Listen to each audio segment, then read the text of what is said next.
Will you? Well, I will. The two most powerful words in the English language are I will. Because what comes after I will shape your life. What you speak after I will, what you believe after the words I will control your decisions and shape your life totally. If you believe you will succeed, you will succeed. If you believe you are capable of achieving great things, you will achieve those great things. You will attempt those great things in the first place. If you speak into your life resilience and determination to overcome anything, you will be ready to face and overcome anything.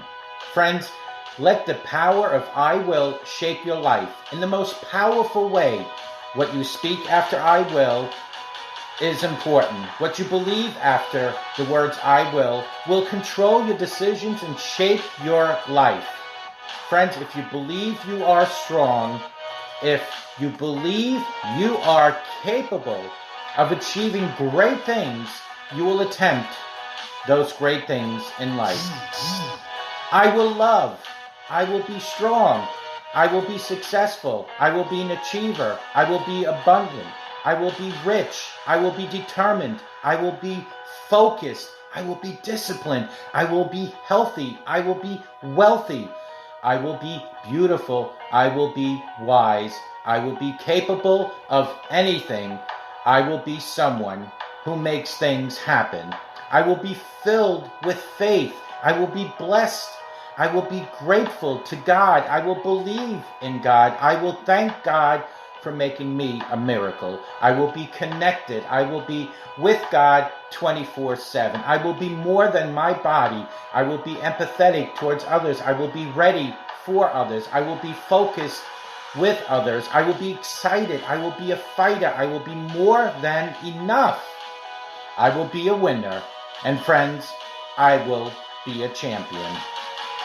Friends, you can't just speak the words. You must feel the words. And then you must believe those words, I will. Repeat them every single day. Let them soak into your subconscious. Dream about the words, I will, because what follows them, let the power become one with you.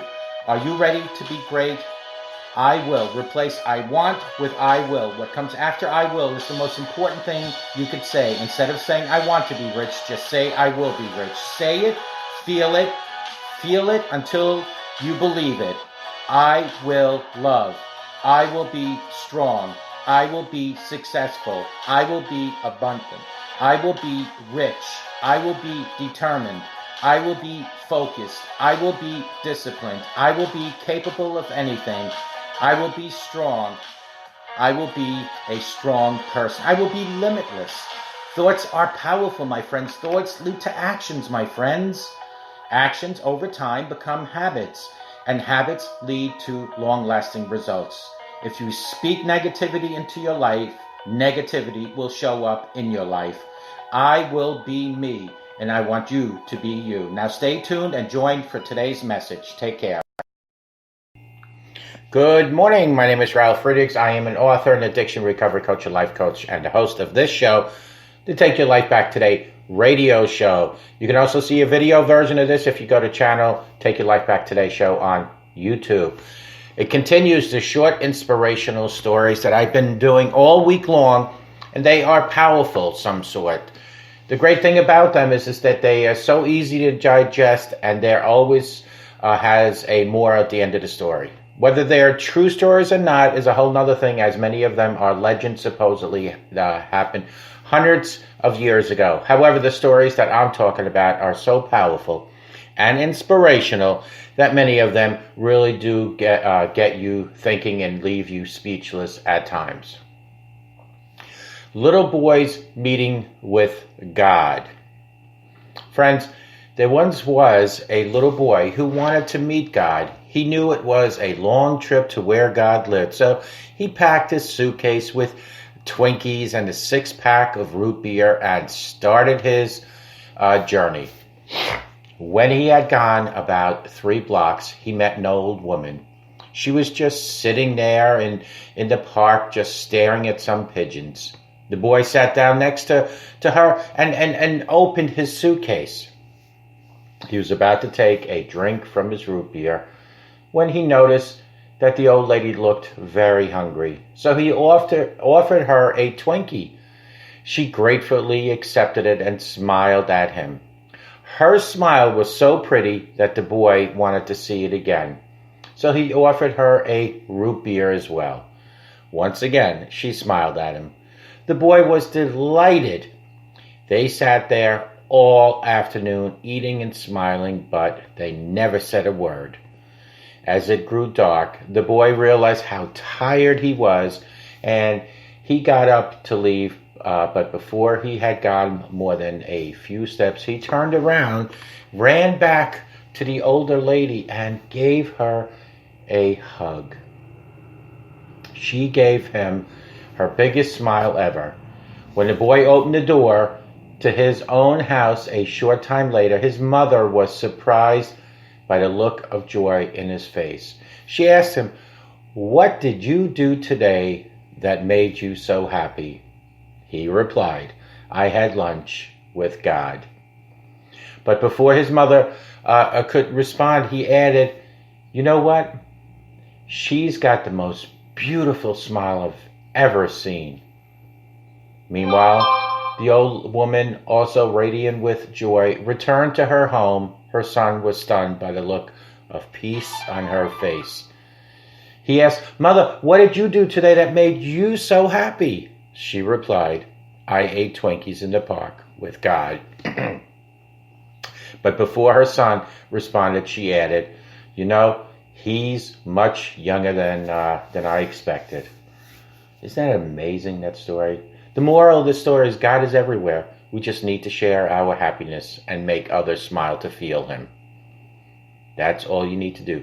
The circle of a good deed. Once upon a time, Sri Krishna and Arjan went for a short stroll around the city. They saw a poor-looking priest begging.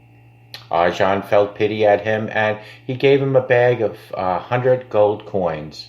The priest became very happy and thanked Arjan. He left for his home. On the way, he saw another person who needed help. The priest could have spared a coin or two to help the person. However, he chose to ignore it. But on the way to his home, one thief robbed him of his bag of coins and ran away swiftly. The priest became dejected and went back again for begging. Next day, when Arjan saw the same priest begging, and he was surprised that after getting a bag full of coins, which can last a lifetime, the priest was over there begging. Excuse me. He called the priest and asked him the reason for this. The priest told him about the whole incident, and Arjan again felt pity at him. So this time he gave him a diamond. The priest became very happy and left for home. And he again saw someone who needed help, but he chose to ignore them again. Upon reaching home, he safely put the diamond in an empty pot of water with a plan to cash it out later and live a wealthy life. His wife was not at home at the time. He was very tired, so he decided to take a nap. In between, his wife came home and picked up the empty pot of water, walked towards the river close by to fill it up with water. She had not noticed the diamond in the pot. Upon arriving at the river, she put the whole pot into the running river to have water fill it up. She filled up the pot, but the diamond was gone with the water. It just flowed away. Friends, when the priest woke up, he went to see the pot and asked his wife about the diamond. She told him she had not noticed it, and it must have been lost in the river. The priest couldn't believe his bad luck and again started begging.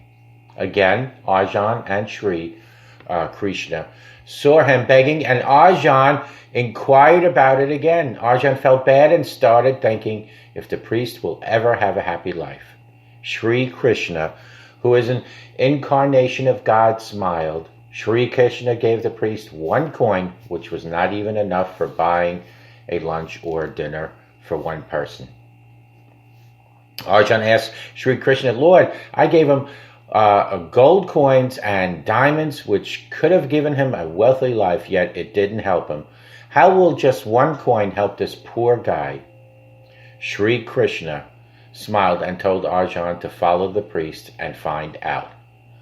On the way, the priest was thinking that 1 coin Sri Krishna gave him, he can't even buy lunch for one person.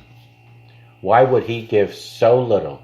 He saw a fisherman who was getting a fish out of his net. Fish was struggling. The priest felt pity at the fish. He thought that this 1 coin won't solve my problem. Why not save that fish? So the priest paid the fisherman and took the fish. He put the fish in a small pot of water, which he always carried with him. The fish was struggling in the small pot of water as well. Ended up throwing out a diamond from the mouth. The priest screamed with joy, I got it! I got it! At the same time, the thief who had robbed the priest of a bag of 100 gold coins was passing through there. He thought that the priest recognized him and may get him punished. He got nervous and ran to the priest. He apologized to the priest and returned his bag of 100 coins. The priest couldn't believe what had just happened. Arjan saw all of this and said, Oh Lord, now I understand your play. Friends, the moral of this story was, when you have enough to help others, don't let the chance go. Your good deeds will always be repaid to you by the Almighty God. Call me at 844-405-HELP. Together we can help each other take our lives back. Be good to yourselves and always be good to each other. Remember, a simple smile to anyone, even your neighbor, can change their life and change their day, and it can change your life. For God so loved the world, he gave his own begotten Son. How many of us can truly say that we would give our sons, grandsons, for the sake of loving other people? Well, God did it for you. Never forget that. May God bless each and every one of you, and we'll talk to you guys tomorrow. Take good care. Bye.